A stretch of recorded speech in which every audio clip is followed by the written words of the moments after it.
Hello guys, this is Abhay Agrawal and we will solve question number 50 from chapter number 8. Question says that figure shows two blocks A and B each having a mass of 320 gram connected by a light string passes over a smooth light pulley. तो figure में दो block हैं A और B, दोनों का मास 320 ग्राम है और उन दोनों ब्लॉक को एक लाइट स्ट्रिंग के द्वारा कनेक्ट किया गया है which is passing over a smooth pulley. ठीक है, तो ये पुली कैसी है? स्मूथ है. A horizontal surface on which the block A can slide is smooth. इसका मतलब ये जो surface है वो कैसा है? स्मूथ है ना. The block A is attached to a spring of spring constant 40 Newton पर मीटर, यानी कि ये जो स्प्रिंग है उसका स्प्रिंग कांस्टेंट 40 न्यूटन पर मीटर दिया हुआ है, ये है ना भाई. Whose other end is fixed to a support 40 centimetre above the horizontal level, यानी कि यहाँ से लेकर यहाँ तक की जो हाइट है वो कितनी है? 40 सेंटीमीटर. 40 सेंटीमीटर को मैं क्या बोल सकता हूँ? 0.4 मीटर बोल सकता हूँ. ठीक है. अब देखो ये ब्लॉक को पॉइंट साइज का मानना है तो ब्लॉक की डायमेंशंस को अपने को इग्नोर करना है. ठीक है, तो कोई ऐसा लिखे, चाहे मतलब लाइन कैसी भी बनाए, है ना. ले देखिए इस पॉइंट से लेकर इस पॉइंट तक की दूरी कितनी है? 0.4 मीटर है. ठीक है. अब वो ब्लॉक के टॉप मोस्ट पॉइंट से नापा गया है या फिर यहाँ से नापा गया है, ये सब इंपॉर्टेंस नहीं रखता क्योंकि ब्लॉक पॉइंट मास का है. पर वैसे भी अपन सेंटर ऑफ मास में पहुंचने से पहले सारी बॉडीज़ को पॉइंट मास कंसिडर करते हैं. ठीक है. अब क्या बोला है कि initially the spring is in vertical and unstretched when the system is release to move. तो शुरू में ये जो स्प्रिंग है वो रिलैक्स पोजीशन में है. ठीक है, और इस पोजीशन से इस सिस्टम को रिलीज कर दिया गया. Find the velocity of the block A at the instant it breaks off the surface below it. देखो इस क्वेश्चन का ये मतलब हुआ, इस लाइन का ये मतलब हुआ कि उस समय जिस समय ये जो ए ब्लॉक है वो सरफेस से कांटेक्ट लूज कर जाएगा, उस इंस्टेंट पे इस ब्लॉक की वेलोसिटी पूछा हुआ है. ठीक है, तो सॉरी, तो होगा क्या समझो. थोड़ी देर में ये ब्लॉक क्या करेगा, मतलब जैसे अपन इसको रिलीज़ करेंगे ये ब्लॉक नीचे जाएगा, है ना, और इसके साथ साथ ये ब्लॉक राइट साइड जाएगा. अगर ये ब्लॉक राइट साइड जाएगा, यहाँ पर पहुँच जाएगा, तो इस स्प्रिंग को क्या करेगा? वो स्ट्रेच कर देगा. ठीक है ना भाई, स्ट्रेच कर देगा. और लेट से कि ये वाला जो एंगल है वो थीटा है. ठीक है ना भाई.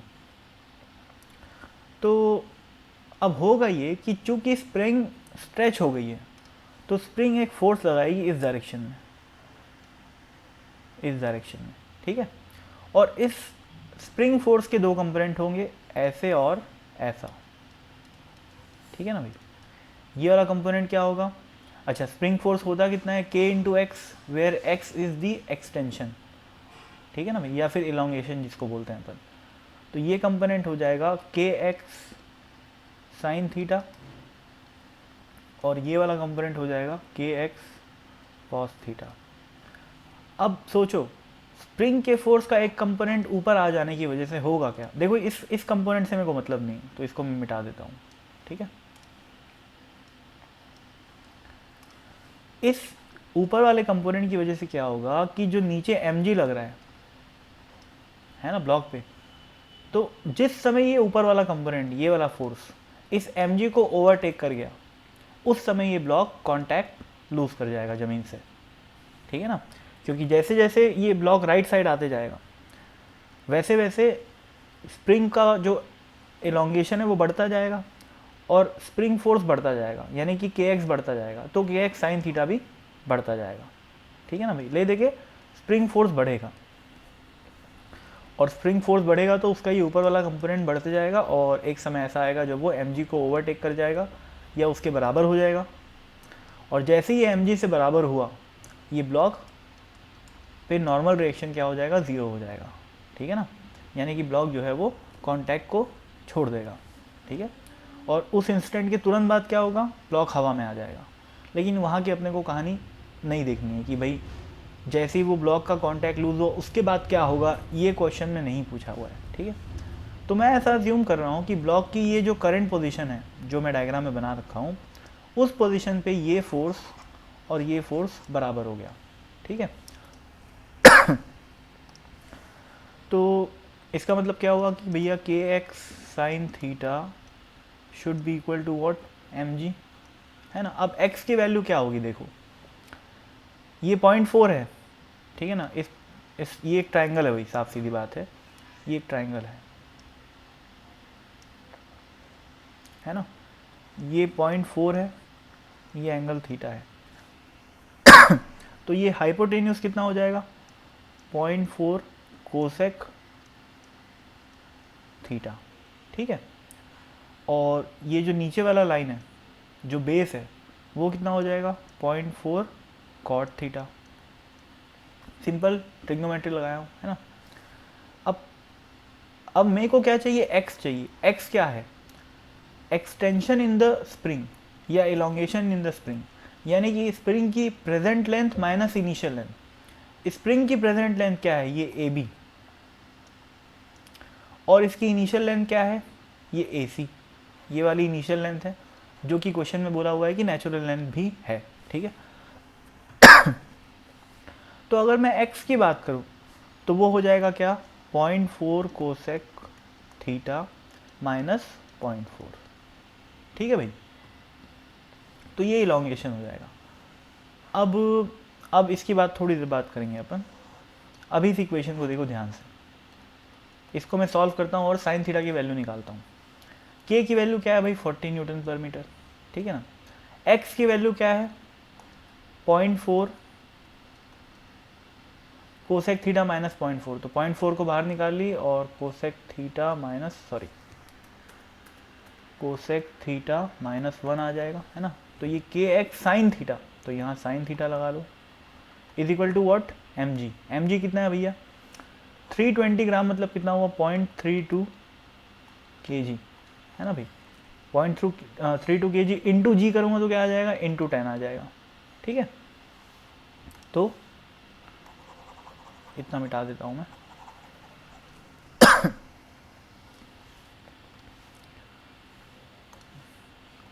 अब इसको सॉल्व कर लो भाई, इससे थीटा की वैल्यू आ जाएगी। देखो क्या आएगा, सबसे पहले तो ये 10 इंटू 0.32 क्या बन जाएगा, 0.32 बन जाएगा, है ना भाई। अब ये 0.4 और 0.32 कट के, सॉरी गलती हो गई, हाँ 0.32 इंटू 10 क्या हो जाएगा, 3.2 हो जाएगा, ठीक है ना। और ये 0.4 और 3.4 को काटोगे तो क्या बचेगा, 4 बचेगा, ठीक है। और सॉरी 8 बचेगा, है ना। 0.4 और 3.2 को काटोगे तो 8 बचेगा। इस 8 को 40 से काटो, क्या बचेगा, 5 बचेगा, है ना। तो क्या आया, 5 cosec theta minus 5 is equal to, sorry into sine theta is equal to 1, ठीक है। तो 5 cosec theta into sine theta क्या बन जाएगा, 5, है ना भाई। Cosec theta into sine theta 1 होता है, minus 5 sine theta is equal to 1 आ गया, ठीक है। तो इससे माइनस 5 साइन थीटा की वैल्यू कितनी आ गई, -4 आ गई। तो इसका मतलब साइन थीटा की वैल्यू कितनी आ गई, 4/5। इसका मतलब थीटा की वैल्यू कितनी आ गई, 53 डिग्री, है ना भाई। साइन थीटा 4/5 कब होता है, जब थीटा की वैल्यू 53 डिग्री हो, ठीक है। तो थीटा की वैल्यू में निकाल लिया जैसे ही, अब इन सबको मिटा दिया जाए। थीटा की वैल्यू 53 आ गई, तो ये वाली लेंथ कितनी हो गई, ये हो गई 0.4 इंटू कोसेक 53 करोगे तो क्या आएगा भैया, 5/4 आएगा, है ना। तो ये कितना हो गया, 0.5 हो गया। ये टोटल लेंथ ए बी कितनी हो गई, 0.5 हो गई। और ये सी बी लेंथ कितनी हो गई, 0.4 इंटू कॉट 53। कॉट 53 मतलब क्या हुआ, कॉस 53 अपॉन साइन 53, तो ये हो जाएगा 3/4, ठीक है। तो ये कितना हो गया, 0.3 हो गया। इसका मतलब ये वाली लेंथ हो गई 0.3, ठीक है, बेस 0.3 हो गया। और जो हाइपोटेन्यूस है ये वाला ए बी, वो कितना हो गया, 0.5। अब इनिशियल लेंथ 0.4 थी और अभी प्रेजेंट लेंथ स्प्रिंग की कितनी है, 0.4, यानी कि इलोंगेशन कितना का आया, 0.1 का आया। तो x की वैल्यू कितनी आ गई, 0.1 आ गई।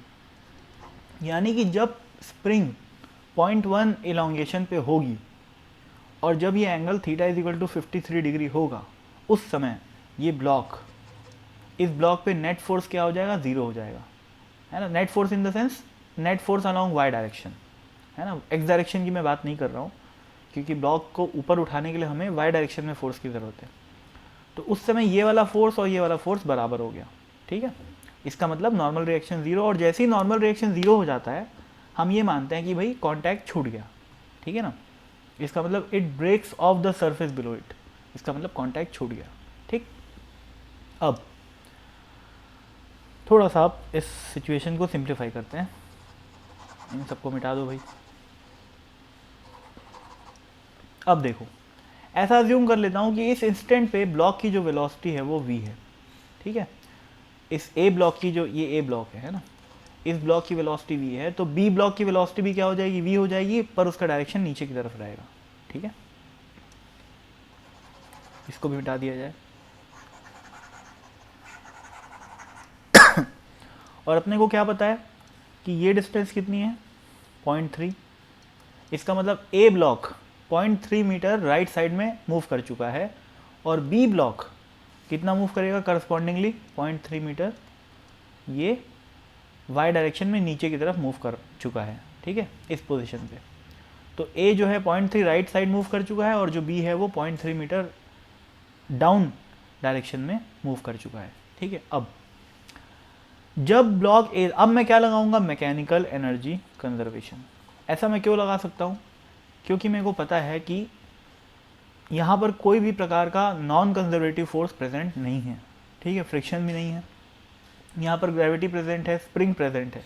स्प्रिंग फोर्स और ग्रेविटी फोर्स दोनों कैसा होता है, कंजर्वेटिव फोर्स होता है।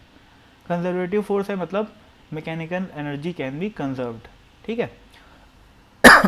कहाँ से लेकर कहाँ तक कंजर्व करेंगे, जब ब्लॉक यहाँ पर था, इसको मैं इनिशियल पोजीशन बोल लेता हूँ, और जब ब्लॉक ये यहाँ पर आ गया, है ना, इसको मैं फाइनल पोजीशन बोल लेता हूँ।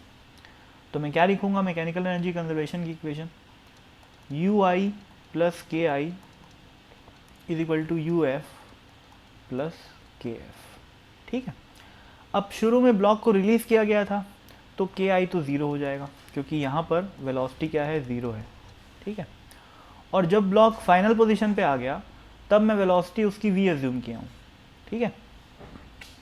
अब अच्छा, एक चीज़ और ध्यान रखना कि मैं ये जो मैकेनिकल एनर्जी कंजर्वेशन लगाया हूँ वो किसके लिए लगाया हूँ, स्प्रिंग प्लस 2 ब्लॉक्स, ठीक है ना, स्प्रिंग और दोनों ब्लॉक के लिए। इसका मतलब मैं काइनेटिक एनर्जी लिखूंगा तो दोनों ब्लॉक की लिखूंगा, और पोटेंशियल एनर्जी लिखूंगा तो भी दोनों ब्लॉक की लिखूंगा, ठीक है ना। तो ये आपको समझना है, क्योंकि सिस्टम में क्या क्या है, स्प्रिंग भी है और दोनों ब्लॉक भी है, ठीक है। अब के आई ज़ीरो, भाई ये भी ब्लॉक रेस्ट पे है शुरू में और ये भी रेस्ट पे है, इसलिए के आई ज़ीरो हो गया, ठीक है ना। फाइनली जो के एफ हो जाएगा वो क्या हो जाएगा, दोनों की जो स्पीड है वो v है, भले ही एक राइट डायरेक्शन में जा रहा है और एक डाउन डायरेक्शन में जा रहा है, पर स्पीड दोनों की बराबर है, तो दोनों की जो काइनेटिक एनर्जी है वो क्या हो जाएगी, half m v square plus half m v square. तो ये आ गई kinetic energy final. Initial potential energy में दो चीज़ें आएंगी, एक तो स्प्रिंग वाली पोटेंशियल एनर्जी और एक ग्रेविटेशनल वाली पोटेंशियल एनर्जी, ठीक है। तो इसको मैं यू आई को मैं क्या लिख सकता हूँ, U S I plus U G I, यानी कि स्प्रिंग इनिशियल पोटेंशियल एनर्जी और ग्रेविटेशनल इनिशियल पोटेंशियल एनर्जी, ठीक है। सिमिलरली यू एफ को मैं क्या लिख सकता हूँ, यू एफ को मैं लिख सकता हूँ यू एस एफ, है ना, final spring potential energy plus final gravitational potential energy, ठीक है। अब यू एस आई क्या हो जाएगा, ज़ीरो हो जाएगा, क्यों, क्योंकि शुरू में ये जो स्प्रिंग है वो नेचुरल लेंथ पे थी, यानी कि अनस्ट्रेच्ड पोजीशन में थी, तो यू एस आई क्या हो गया, ज़ीरो हो गया, ठीक है। U S F final potential energy of the spring, मैं आपको बताया कि एक्सटेंशन फाइनली कितना है, 0.1 का है, तो final potential energy of the spring क्या हो जाएगा, ये हो जाएगा हाफ के, यानी कि 40 इंटू 0.1 का स्क्वायर। ठीक है, अब UGI की बात करता हूँ मैं, है ना। अब UGI बताने से पहले मेरे को ये बताना पड़ेगा कि ग्रेविटी का रेफरेंस लेवल कहाँ पर है। ठीक है, क्योंकि ग्रेविटी की जो पोटेंशियल एनर्जी होती है, कोई भी पोटेंशियल एनर्जी एक रिलेटिव क्वांटिटी होती है। ठीक है, स्प्रिंग के केस में तो अपन बाय डिफ़ॉल्ट मान लेते हैं कि जब स्प्रिंग नेचुरल लेंथ में है तब उसकी पोटेंशियल एनर्जी ज़ीरो है, जैसा कि मैं यहाँ पर मान लिया था। ठीक है ना, और उसी के करस्पॉन्डिंग x एक्सटेंशन पे जो पोटेंशियल एनर्जी होती है वो हाफ के एक्स स्क्वायर होती है। तो जब स्प्रिंग 0.1 एक्सटेंड कर गई तो मैं पोटेंशियल एनर्जी लिख दिया हाफ के इंटू एक्स स्क्वायर। ठीक है, अब ग्रेविटी की पोटेंशियल एनर्जी की बात करने से पहले मेरे को थोड़ा सा इस डायग्राम को सिंप्लीफाई करना पड़ेगा। देखो, फाइनल ए की पोजीशन में फाइनल ये है। ठीक है, ऐसा कुछ अरेंजमेंट है, और ये कितना है 0.3 है, और बी कहाँ पहुँच गया है, बी भी 0.3 नीचे पहुँच गया है। ठीक है, और अब आप ध्यान से देखोगे तो मैं इसको क्या लिख सकता हूँ, एक बार मैं इस पूरी इक्वेशन को सिंप्लीफाई करके लिखता हूँ, है ना। देखो मेरे पास क्या क्या आया है, 0 plus UGI, left hand side में क्या बचा 0, और UI को दो हिस्सों में तोड़ा हूँ, जो कि जिसका पहला हिस्सा 0 है और दूसरा हिस्सा UGI है। तो लेफ्ट हैंड साइड को मैं सिंपली क्या लिख सकता हूँ,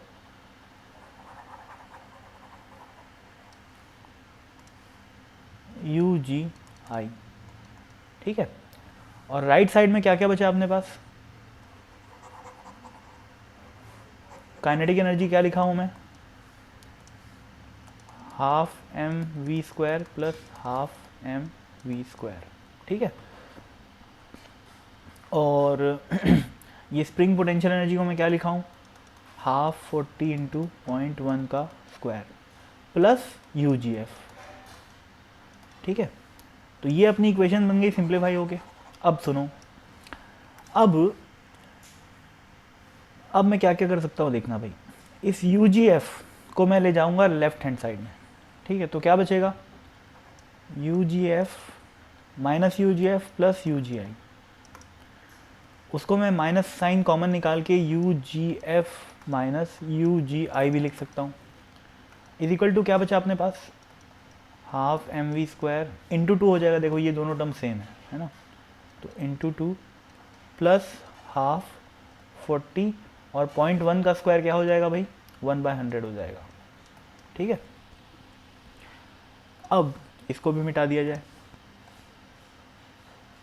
इस इक्वेशन को मिटा दिया जाए, है ना, सिंप्लीफाई करके लिख दिया अपन। सिंप्लीफिकेशन लगातार अपन करते जा रहे हैं और कुछ नहीं, है ना। जैसे जैसे इस इक्वेशन को सॉल्व करते जाओगे आंसर आते जाएगा। ठीक है, अब देखो ये जो टर्म लिखा हुआ है वो बेसिकली लिखा हुआ है change in gravitational potential energy.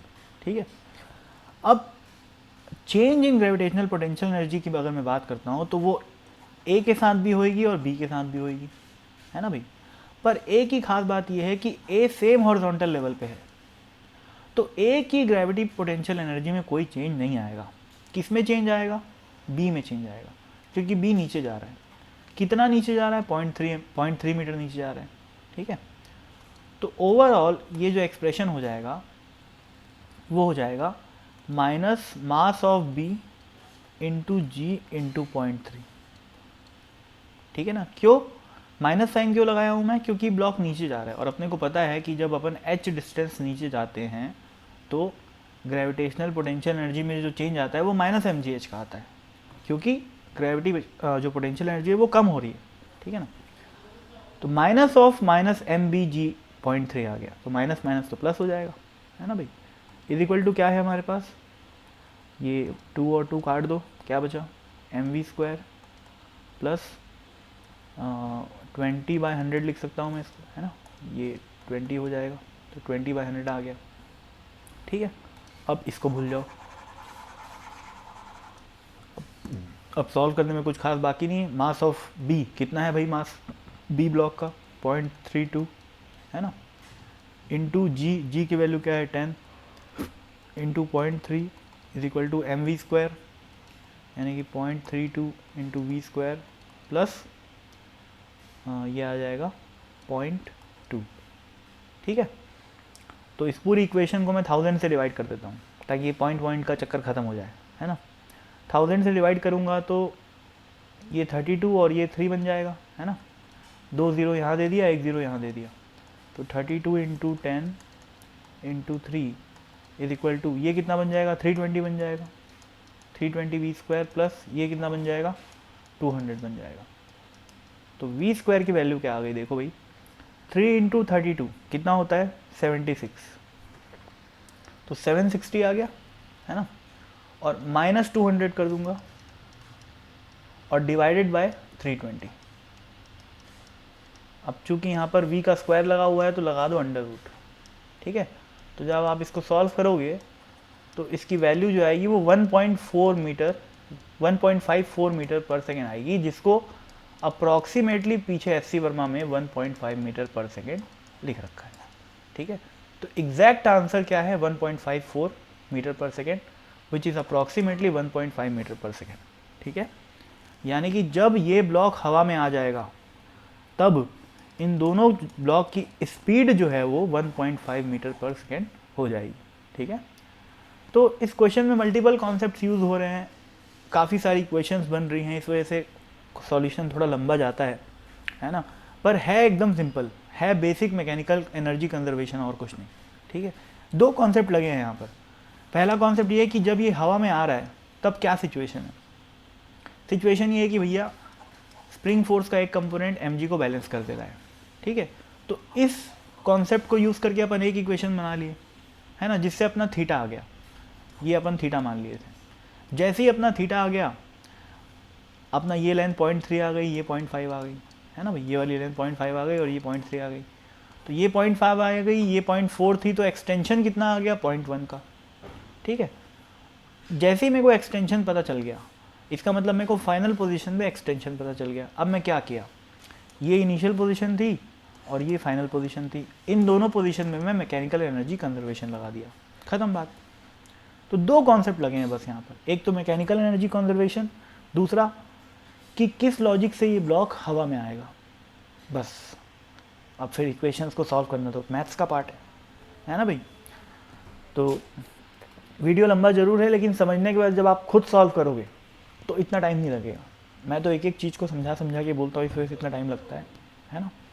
तो फर्स्ट टाइम अगर आपको बहुत सारी डाउट्स आई होगी तो क्लियर हो जाएंगी, लेकिन एक बार वीडियो देख लेने के बाद या एक बार डाउट सॉल्व होने के बाद ये क्वेश्चन सॉल्व होने में ज़्यादा समय नहीं लगता, ठीक है। एक बात मैं आखिरी में और बोलना चाहूँगा, इतनी लंबी जो मैं बात किया यहाँ पर इक्वेशन बनाते समय, इतनी करने की ज़रूरत नहीं थी एक्चुअल में।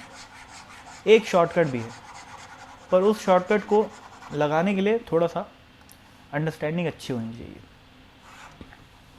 शॉर्टकट ये है कि जैसे ही मेरा थीटा इज इक्वल टू 53 आ गया और ये 0.5 आ गया और ये 0.3 आ गया, मैं ये बोलूँगा कि बी की ग्रेविटेशनल पोटेंशियल एनर्जी में जितना डिक्रीमेंट आया वो कितना आया, mass of B into g into 0.3। ये डिक्रीमेंट चूँकि मैकेनिकल एनर्जी कंजर्व्ड है, तो जितना डिक्रीमेंट ग्रेविटेशनल पोटेंशियल एनर्जी में आया उतना ही इंक्रीमेंट किस में आ जाएगा, स्प्रिंग पोटेंशियल एनर्जी में प्लस काइनेटिक एनर्जी में इंटू 2। तो kinetic energy of one block is this, तो दो ब्लॉक की इंटू 2 हो गई। स्प्रिंग पोटेंशियल एनर्जी फाइनली इतनी है, क्योंकि इनिशियली 0 थी स्प्रिंग पोटेंशियल एनर्जी और काइनेटिक एनर्जी भी शुरू में 0 थी, और जो डिक्रीमेंट आया है ग्रेविटेशनल पोटेंशियल एनर्जी में वो इतना है, ठीक है। तो मैं लैंग्वेज क्या यूज़ करूँगा कि decrement in gravitational potential energy will be equal to increment in kinetic energy of the blocks plus potential energy of the spring, क्योंकि मैकेनिकल एनर्जी कंजर्व्ड है। तो इस इक्वेशन को, जिसको मैं बहुत देर में लिखा था, एक स्टेप बाय स्टेप लिखा था, उसको डायरेक्टली अपन एक लाइन एक लैंग्वेज में लिख सकते हैं और इसको सॉल्व तुरंत कर सकते हैं, ठीक है। तो अगर किसी को ये मेथड समझ में आता है तो उसकी फ़िज़िक्स काफ़ी अच्छी मानी जाएगी, ठीक है। तो ठीक है दोस्तों, thank you so much for watching this video. I hope you are able to get my points. So bye.